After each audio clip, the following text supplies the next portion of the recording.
I'm Renee Williams. And I'm Billy Thomas. And welcome to another edition of From the Woods Today.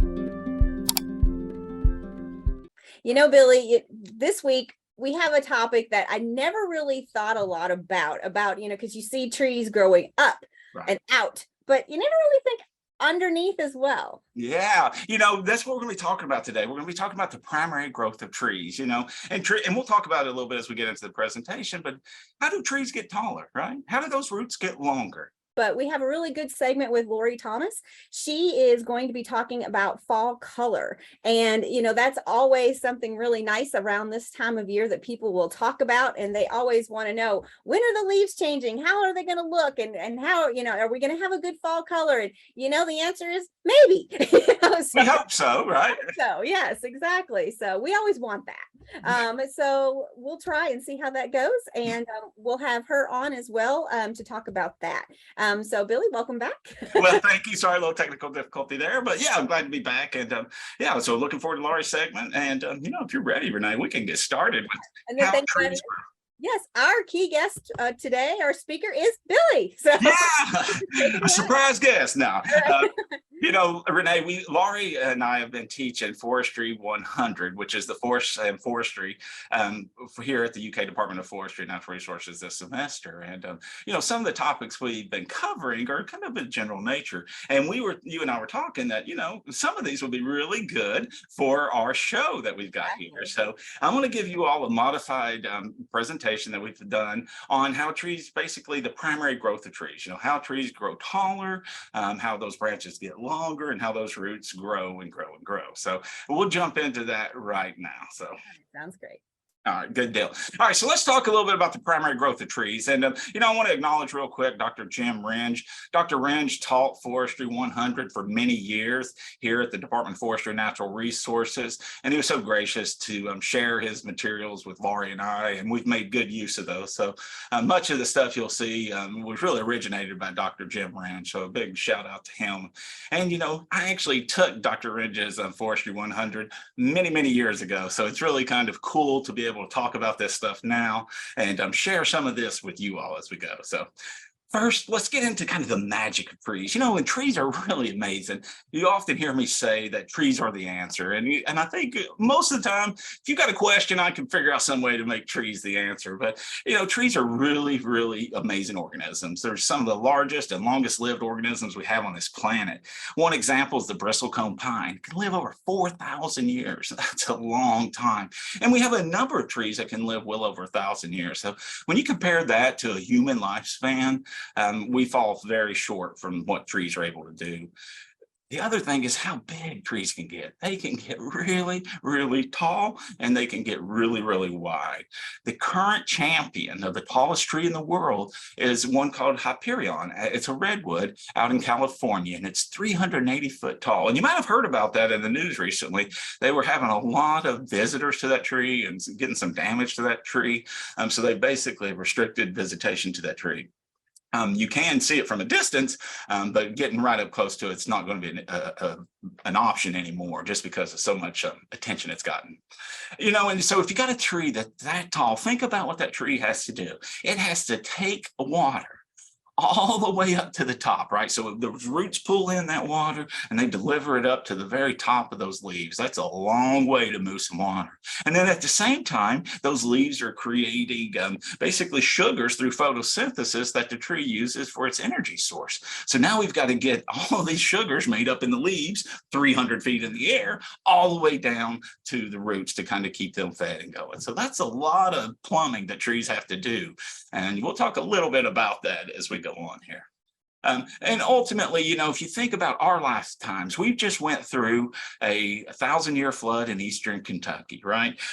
Trees may go through several of those, right? And many of those, and they'll go through many, many droughts and other things over the course of their life. So their ability to kind of withstand and persist despite all of these weather extremes is really amazing. And I think all of these things contribute to the magic of trees, just why trees are so awesome and they do so much for us, but they're really kind of unique organisms for sure. All right. So when we talk about trees and growing trees, trees grow in two different directions, right? Height, and that is kind of how the stems, branches, and roots get longer. They elongate, they get out and get bigger, and they find new places to get new nutrients, and the branches get longer to reach more sunlight, right? So we call that growth primary growth. And then the other type of growth is what we call secondary growth, and that's basically things getting wider. So we talk about how the trunks and the branches, how they expand, but not in length, but in girth. So that's a secondary growth. And we'll save that for another presentation down the road. But today's focus is just on how trees elongate, right? How do they get longer? How do those roots grow? So let's talk a little bit about that. So primary growth originates from apical meristems, which is a magic little layer of cells that can kind of divide indefinitely. So they divide and grow indefinitely, and they turn into all kinds of different things. And if you didn't realize it, trees do have organs. Now, it's not like a heart or a lung that we might think of an organ, but there are organs, and we'll talk a little bit more about those in a minute. And they serve very important roles for the tree, just like our heart does for us.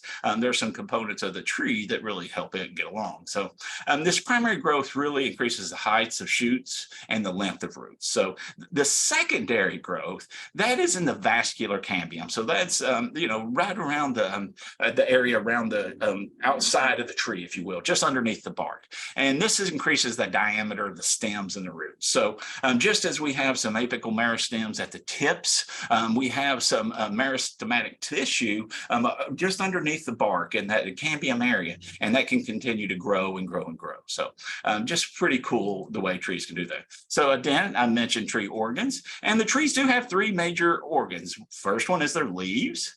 Second, we think of the stems. That could be the main stem as well as the smaller branches and stems. And then the roots. Those are really kind of the three main organs. Now, there's other components. You may see all kinds of different things on trees besides leaves, stems, and roots. But really, all of those are just some modification of either a leaf, a stem, or a root. So that's kind of our starting points, if you will, for tree development and growth are these three main organs. And then they can evolve into other things. Some examples are like stipules or thorns that can come out of some of these things. So there's just some different ways that trees can kind of adapt to their different environments. So thinking of one of those important organs is the leaves, right? The leaves are really the food factory of the tree, right? They synthesize carbohydrates, they create hormones, and they do that through photosynthesis, right? It's this ability to take sunlight and bring in carbon dioxide and some water and put those together and push out sugars as well as some oxygen for us to use. So it's an amazing process, and really it's the foundation of life on this planet. It's photosynthesis. It's really important. They also are able to create these hormonal growth regulators. And this basically tells the tree how to grow and when to grow. And they create these based on the conditions that the tree is experiencing. And so that can vary depending on the species, and it can vary depending on the actual tree the conditions. So it depends on where you're at, which ones hormones are being produced and at what levels. But the point is that trees are able to kind of regulate that, which is really cool. Next, we think about how this vital role of leaves, where they're at on the tree really matters, right? Because trees are trying to get more sunlight, and they're doing it by expanding their leaves. So we think a lot about leaf and light exposure when we're managing our forest, because it plays such an important role. And much of forest management really is on managing light regimes, trying to decide which trees get which light. So understanding the importance of leaves and how we're trying to expand that on the trees that we want to favor or limit it on other trees is really an important and fundamental part of forest management. All right, let's talk a little bit about the stem now. Now, the main stem, not only is that the place where we get most of our lumber, but it also is that structural support for the tree. So without that main stem, the tree would just fall over. But it also plays an important role in conducting water up and down the tree. So it's a really important there, and it stores a lot of materials. It also is a place to store some of the things the tree may not want. So it just depends on maybe there's some things that aren't good for the tree. It's a way to kind of sequester those things away where they won't cause any harm. But again, it supports the crown, which is obviously important, conducts those water and mineral nutrients and the hormones, and it spreads those throughout the tree. And it transports those carbohydrates, or which basically the sugars and hormones that are synthesized, down to the various parts of the tree so that it can kind of do its stuff. And it is the huge reservoir for a lot of carbohydrates. So if the tree gets into a bind and maybe its leaves got defoliated one year, it has some carbohydrate storage that it can draw upon to kind of get through the season, if you will. And then next is one that we often don't think a lot about, but it is equally as important as the rest of the tree, and that's the root system. This root system basically anchors the tree in place. Without that root system, the slightest wind would blow all the trees over. So we really need that. And they do a lot of stuff down there. We also have some storage and some synthesis of some chemicals and stuff in that root system. But one thing I want you to kind of think about when you're looking at trees, when you see a tree, you're seeing approximately half the biomass of that tree. The rest of it is underground. So there's a lot of growth happening underground that you may not be aware of, but that's really important. All right, so I want to talk just real briefly on some different types of buds that we'll see on branches. And these have important roles in basically the lengthening of trees as they grow longer and longer. We have vegetative buds, and these are basically going to be the leaves, if you will. And so you'll have in some of these little buds, there'll just be little bitty embryonic leaves in there. They're just waiting to expand and grow once that bud breaks. And that bud's going to break once it reaches certain environmental conditions. It has a lot to do with daylight and temperature. So once those kind of thresholds are met, that cues the trees that it's okay to those buds to break, and that basically triggers their breakage. Then we also have flower buds. So, trees reproduce sexually through flowering and pollination. So we do that through these flower buds. That's where the basically little bitty baby flowers are formed. And then once they kind of pop out, then that flower's there ready to be pollinated. And then we do have some that are what we call mixed buds, and they'll contain both leaves as well as the flowers that we're going to use later. So it just depends on the trees, and some trees can have both of these just depending. Okay, so let's talk about how trees get longer, right? And what we really call that is stem elongation. And I mentioned before at the tips, right? Trees grow from their tips, and that at the tips of the branches and the tips of all those little twigs out there, there's apical meristematic tissue.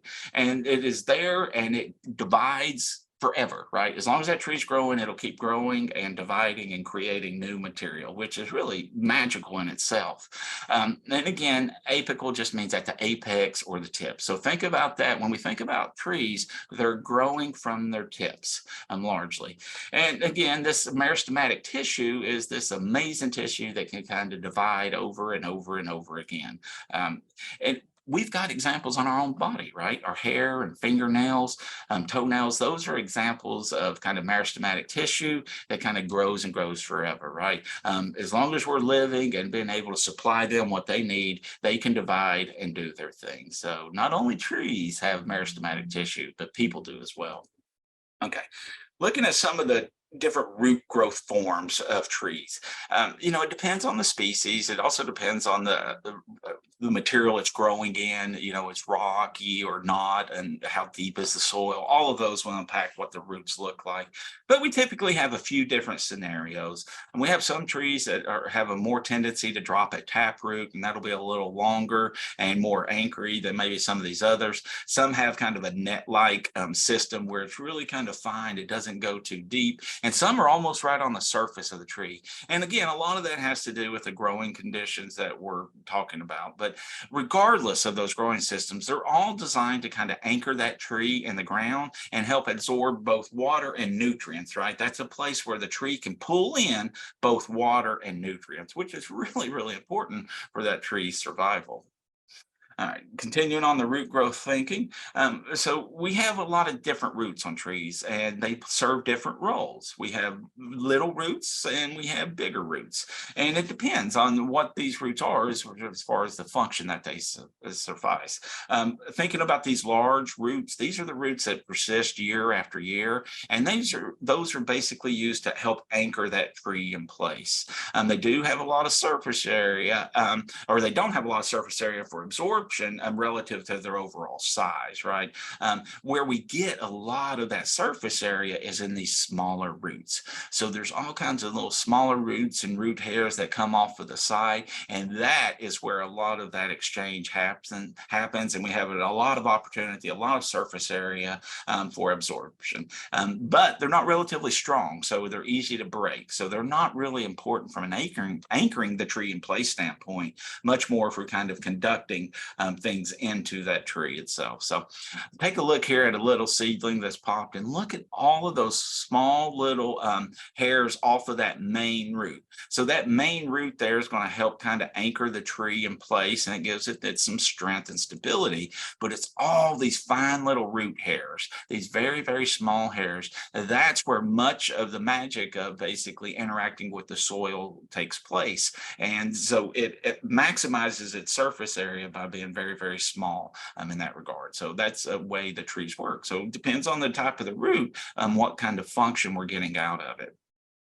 Now, considering that root growth, again, some of the documentation on how far roots can grow is very far. I remember reading a study in England where many years ago, they were basically looking on some government property, and they were trying to trace how far those roots went from some of those trees. And I think at least on one example, they stopped at 1,500 meters away from that main tree. So imagine that. That's a very, very long way. So, excuse me. So just think how far those roots can go beyond that tree. So when we're thinking about trees, what we do on the ground and around the trees can have significant impact to what happens to that tree above ground. So we need to take care of that root system, and that's an important part. Oftentimes we'll hear things from landowners or others that maybe one side of their tree's dying, and it corresponds with putting in a road right beside it there. So we've killed that side of the tree because we killed that root system of the tree. So one other thing that can happen, which is really neat and does have implications when it comes to forest management, is the ability of these trees to root graft. So that means that these trees can basically grow on top of one another and into one another and basically become one thing. So let's talk a little bit about root grafts because it has serious repercussions in how we manage our forests, and foresters are quite aware of this happening. So they're adjusted to it. So again, we have some different types of root grafting, and I'm going to define three for you here. The first one is self-root grafting. So basically the same tree as some of its roots are grafted onto itself. Nothing big or too exciting there.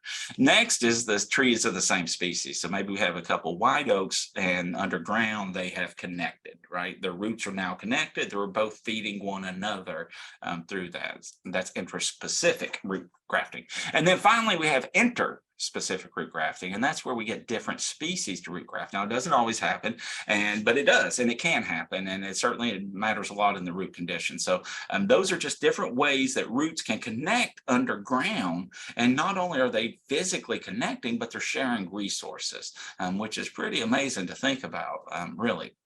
Okay, so those roots come in contact with one another, and because we have that meristematic tissue that's kind of those roots are growing and expanding, they're going to expand into one another, and eventually if the conditions are right, then that tree can graft. So in this example, here we've got a couple of trees and the little insert there that shows how those roots came together, and that allows those trees to share nutrients. So the example we're talking about here, if you were to cut down one of those trees, cut the top off of it, then it loses its food source, but it can draw on its neighbor's food source to kind of put up a new flush and get it going, get some sprouts going. So there's some negatives associated with that as well. And one is if we get some fungal diseases, and it's easy for it to spread underground from tree to tree. And we've had some examples of that happen in the United States as well. So that's a concern. But thinking another one that we deal with in forestry quite common is what we call flashback, or the ability of us to treat one tree with an herbicide because we're trying to kill that tree, because we're trying to favor maybe a neighbor tree. But if we're not paying attention to the species that we're treating and understanding if root grafting is happening underground, then we can basically get some flashback. So we can treat one tree with a chemical, but if it's connected to other trees underground, there is that potential for that chemical to be spread to other trees. So we call that a flashback, and it can be a problematic. But most of our foresters are well aware, and wildlife biologists, that this happens, and they can plan accordingly as they're making recommendations. If you weren't aware, though, you might end up doing some more damage than you realized, and we wouldn't want that on anybody. Okay, so let's talk about a kind of cool root adaptation. So we talked about grafting, and that's really neat.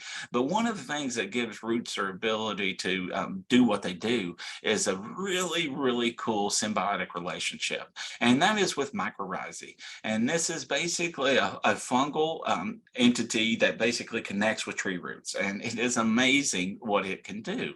It benefits the trees, and it benefits the fungus as well. The fungus is able to draw some nutrients and stuff from the tree, but the fungus greatly helps the tree be able to expand its ability to pull in nutrients and resources, right? Because it creates all of these little fine little filaments, right? These little hair like things we call hyphae. And I showed you earlier on the root hairs how small those are. Well, this just takes that whole to a whole nother level. So if you think we got a lot of surface area on root hairs, think about the surface area we have on hyphae. So that allows us to really increase how much interaction we're having with the soil, which is really cool.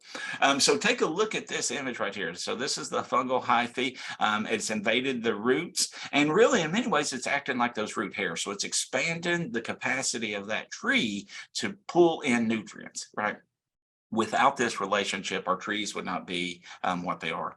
And this relationship is so important that we sometimes will kind of try to address this in nurseries by bringing in mycorrhizae and inoculating seedlings or other things if maybe they don't have that and they need it. So that can vary on species a little bit, but it is an important relationship that we have. So you can see the tree roots there, and those are, kind of the bigger roots, if you will, of what we're looking at, that little pine seedling.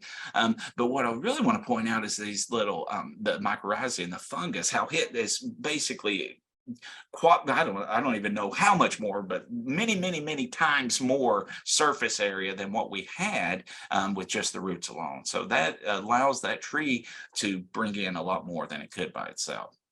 Okay, so let's talk real briefly about how trees reproduce. And we've got a couple of different ways. And one is flowering, right? This is what we call basically sexual reproduction. So we've got basically, the plants come together, they exchange some pollen, and then we can kind of create seeds from that. And that's how we get all of our fruit from our trees, right? Or other seed bearing structures, is through that process of flowering and then pollination. Now that pollination can happen via wind, it can happen via insect, it can happen via animal. It can happen in a variety of ways depending on the species, but the point being is it is happening.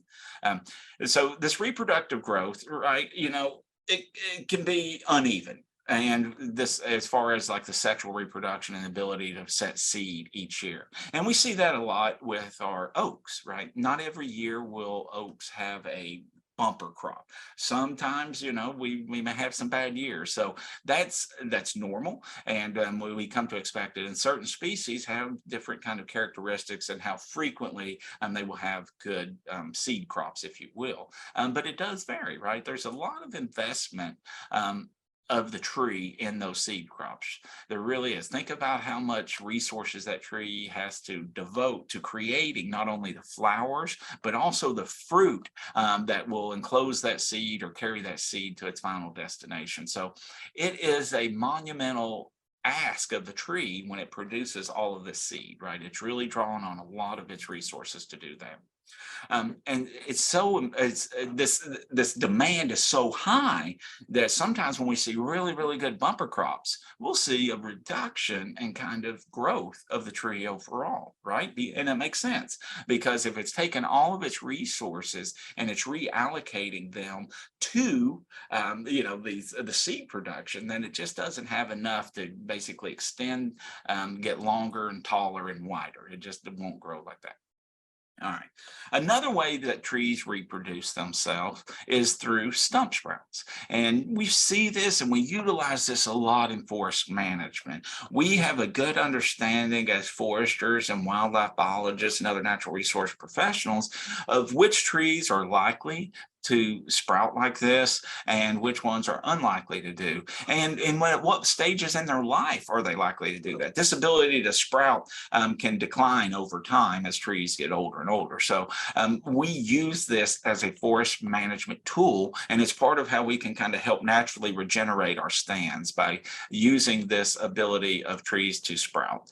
So right under the bark are all of these little suppressed buds, and they're just waiting for the right conditions. And in this case, it's getting some sunlight down on them, right? So we get enough heat energy in there to basically get those things to sprout, and then they will put out a little shoot, and then eventually you're going to have a bunch of little sprouts that popping up, and they'll get larger and larger, and we will end up selecting maybe one or two of those to be the tree.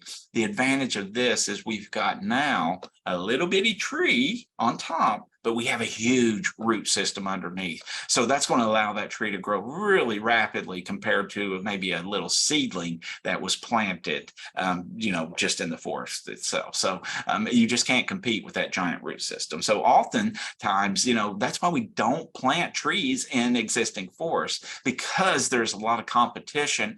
And if we don't baby those trees, their chance of success can be very, very low. So it's not to say we don't do it. It's just to say that it does require some special handling, and you have to have some extra dedication if that's what you're trying to do. And then sometimes we have to do it if we're trying to change the species composition, but often we try to work with what's naturally occurring on the site when we're thinking about what's that future forest going to look like.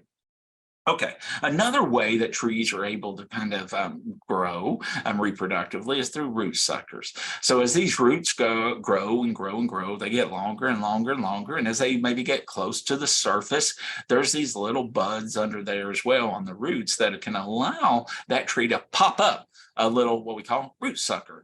And there's a number of trees that do this. Unfortunately, one that does it a lot is an invasive tree, and that's tree of heaven. It's very common to put out a lot of root suckers. We also see it in black locust and a few other different species as well, but it's a common strategy for some of our trees to reproduce themselves. And in essence, these are really basically just little clones of that mother tree at the beginning, and they're basically all connected to, so they can draw upon one another. And so you can get instances where you can get whole stands that are basically one tree or just a couple of trees. And the photo there on the left is an aspen stand, and that basically is, they're all connected to one another there. So a bunch of root suckers coming off of just a few trees there. So it's just another neat way that trees can reproduce themselves. And unlike seed production, stump sprouts and root suckers are not basically a sexual reproduction where we get some new joining. It is basically a clone. So these are the same material, the same plant, more or less. It's just at an earlier growth stage. So that's a little bit on how trees grow, the primary growth of trees, and how they kind of reproduce themselves. And, trees are fascinating organisms, and we study them because they do so much for us as humans, but they also do so much for wildlife. And they're certainly an important part of regulating our climate as well. And I think more and more people are recognizing the importance of trees in that role. So we'll talk more about trees on this show as we go forward, but we'll end there with primary growth of trees. Well, thanks, Billy. That was a wonderful presentation, and we greatly appreciate, you doing that for us. Like I said, I've often you look up, you see a tree, but you never think of what is underneath it and what is actually going on to actually get that tree as massive as it gets. Yeah, you're totally right, Renee. And again, we try to encourage our landowners and homeowners and stuff to think about roots and that root health, right? So we can do things that can really damage trees really quickly because so much of the root area of trees is really in that top 8, 10, 12 inches of soil. If we do things that disturb that soil around trees, we are really, really negatively impacting those trees because we're interfering with their ability to function. And sometimes it's a matter of removing soil where you remove those roots. Other times it may be where you cut through and you're putting a road in, or build up on them and you're adding soil and burying those roots. But again, we want to minimize disturbance to that kind of the root zone around the tree, at a minimum, kind of that drip line. So the edge of the tree all the way down, and we really want to minimize any activity around the trees in that root area. Yeah, well, that makes a whole lot of sense. So, well, we greatly appreciate you doing this today. And if anybody has any questions, again, they can type them in the chat pod like always.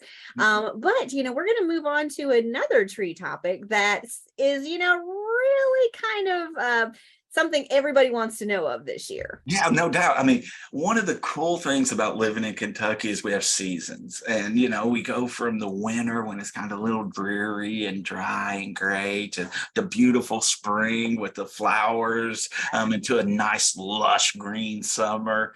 But then we get some beautiful colors that start to pop out, and there's always a lot of interest about how good fall colors are going to be in any given year. And largely it really is weather dependent, in which unfortunately we cannot control. But we can make some projections on how things are going to do based on how the weather is trending in any given year. And Laurie Thomas has been able to put together a nice presentation for us about autumn leaves in Kentucky. So we're going to go ahead and share that with you all, and you'll get an understanding of how these leaves go through that process from being green all of a sudden to all these brilliant colors that we see and love in the fall. So I'm going to take on. Looking forward to it. I know this time of year, we always get a lot of questions on when's the color coming out, and that kind of thing. And it's always, well, it depends. So. It does depend. So, all right, we'll get this going today. Wonderful. I'm Laurie Thomas with the University of Kentucky Forestry and Natural Resources Extension, and I'm here with Autumn Leaves in Kentucky. Every year around this time, nature shakes off her summer greens that have grown dusty and dim and puts them to bed and awakens her autumn colors. Kentucky is one of the best places in the country to view those fall colors. While people look forward to that impressive displays of reds, yellows, and oranges, the change is not merely for show, it's part of a very important ecological process. During the growing season, the leaves have been the food factories for the tree's growth. This food-making process takes place in the leaf in numerous cells containing chlorophyll, which gives the leaf its green color. This extraordinary chemical absorbs from the sunlight the energy that is used in transforming carbon dioxide and water into carbohydrates such as sugars and starch. As summer fades into fall, the days start getting shorter, thus there's less sunlight, and this is a signal for the leaf to prepare for winter and stop producing chlorophyll. During the growing season, the chlorophyll has masked the other colors in the leaf, and once the green color starts to fade, the oranges, yellows, and reds become visible. These other pigments in the leaves include the carotenoids, beta-carotene, and xanthophyll. These pigments are present throughout the growing season, but they are masked by the chlorophyll. The carotenoids are responsible for giving the leaves their orange and their yellow hues. The anthocyanins are the other pigment, and they are responsible for giving the leaves their beautiful red, purple, and crimson colors. Anthocyan production increases dramatically with autumn, especially if the days are warm and sunny and the nights are cool. Kentucky enjoys a full palette of fall colors because we're fortunate to have a diverse climate, diverse topography, and diverse soil composition. Our forests, which cover almost 50% of the state, are found in the mountains in eastern Kentucky all the way to the lowlands of the Mississippi River banks. We have many tree species common to both northern and southern states growing here. In fact, Kentucky has more than 120 different native tree species, many of which are known for their bright fall colors. Different species have their own signature colors. Hickories, Kentucky coffee tree, and the state tree, the yellow poplar, glow in shades of yellow. Maples have a stunning array of colors depending on the species. Sugar maples often turn orange-yellow or orange-red, and red maple takes on a deep red hue. The oaks range from scarlet red with the northern oak and the scarlet oak to the shades of russet brown for many of the other oaks. The dogwood and black gum won't be outdone in the autumn colors with their vibrant to glowing reds. And the native sassafras tree shows off with a rainbow of deep orange and yellow scarlet on its mitten-shaped leaves. Kentucky has many natural places to view fall color, whether by foot or in a vehicle. A visit to the Daniel Boone National Forest could include a hike in the Red River Gorge with stunning views and overlooks, or a spectacular ride through the forest on the Big South Fork Scenic Railway. In central Kentucky, walk the trails at Bernheim Arboretum and Research Forest in Bullitt County, or drive the Woodlands Trace National Scenic Byway to experience the season in western Kentucky, as well as visiting the Land Between the Lakes National Recreation Area. To find other unique places to view this colorful display, check out the Kentucky Department of Tourism and use their interactive visitor's guide. Or check out the Office of Kentucky State Nature Preserves to find a hike in any one of the 41 nature preserves or 6 natural areas around the state. Or you also might like to visit one of Kentucky's 45 state parks.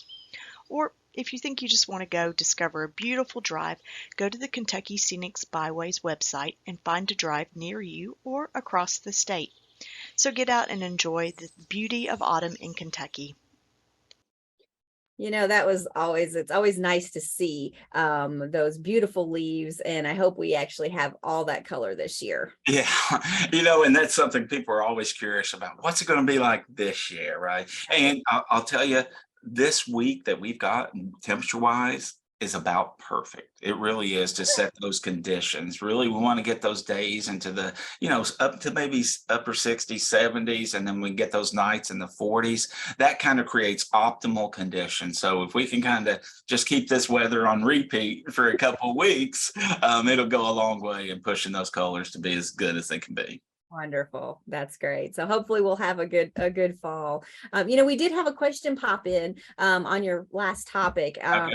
They recently added a fire pit and a pergola under a huge oak tree and a small poplar in their backyard, and wondering if regarding the dirt under the tree, will it harm it as long as it was kept off the exposed trunks? Well, I guess the concern would be, too much heat could be problematic to them if that's a concern. So as long as we're making sure that we're not getting, any heat there on those roots, we should be good. And it doesn't look like it really, reading the question, like they overpiled if they put a lot of dirt over the roots, that's going to be problematic. And I can't really tell from the question on that. We don't want to cover up those roots any further again, because what you're doing is you're burying all those little fine roots there that are really in that top, maybe 8 inches of soil. So we don't really want to alter that too much or cause a lot of destruction there. How much is relative, right? It depends, right? And trees are variable as far as their roots aren't very uniform, exactly underground, a perfect circle, right? Because there's rocks and other things. So, they may be offset. So it's kind of one of those, depends on the exact situation. But generally, we don't want to disturb the root systems or do any kind of things around the bases of trees because it is problematic.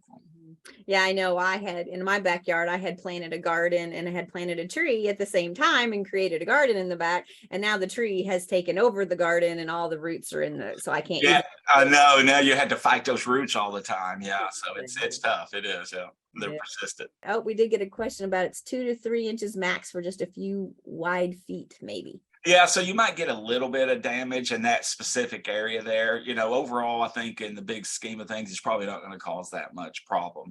If it was a significant portion of the tree or the whole side or something like that, then maybe. So you're going to get a little damage, but maybe not that much with that small area. Okay, great.